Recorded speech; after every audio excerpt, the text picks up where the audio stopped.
Gin-imbitaran nga mag-atubang sanday Senador Mark Villar kag mag-asawa nga Sara kag Curlee Discaya sa Independent Commission for Infrastructure o ICI. Subong adlaw, ginpahayag ni ICI Executive Director Brian Hosaka nga nakatalana nga magpakita si Villar kag amuman ang mag-asawa nga Discaya sa komisyon sa alas 9 subong aga sa ICI Building sa Fort Bonifacio sa Taguig City. Ini kaangot sa gihapon sa gina-imbestigaran nga mga iregularidad sa mga proyekto sa Department of Public Works and Highways sa DPWH.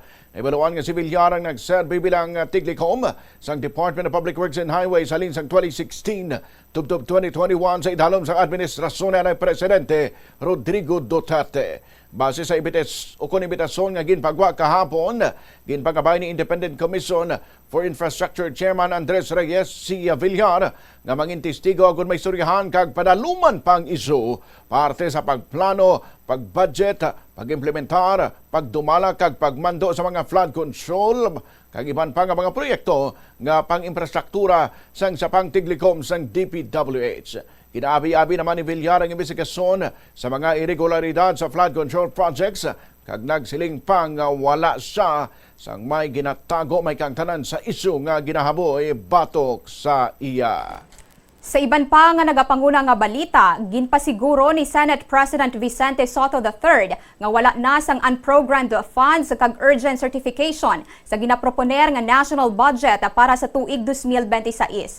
Inikabahin sang mga tikang sang gobyerno para sa mga transparent nga paggamit sa pondo sang gobyerno. Suno kay Sotto, siya kag si Senador Sherwin Gatchalian nga amo ang chairman sang Senate Committee on Finance ang magaduso nga kuhaon ang unprogrammed funds sa national budget para sa masunod nga tuig. Ang amo nga tikang may tuyo nga masiguro nga ang tanan nga pondo nga igahatag sang gobyerno klaro kag nakaprograma kag nakaangot sa aktual nga kinahanglanon sang ehekutibo. Ginatagman sang Senate President nga ang pagkakas sang unprogrammed funds makabulig agon malikawan ang madalian nga pagsaylo sang pondo kon aprobado na ang budget.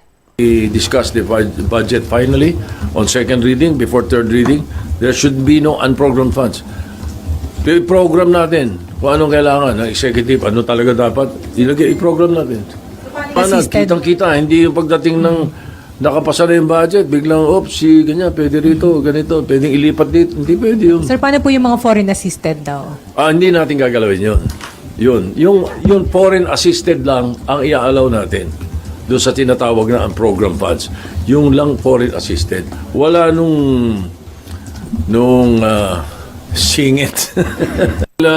We will... Nabatian ang pahayag ni Senate President Vicente Sotto. 7 minutos makarigad sa lasay sa gaiban pang mga balita. Bantayan mga karigad lang importante ng mga pahanum.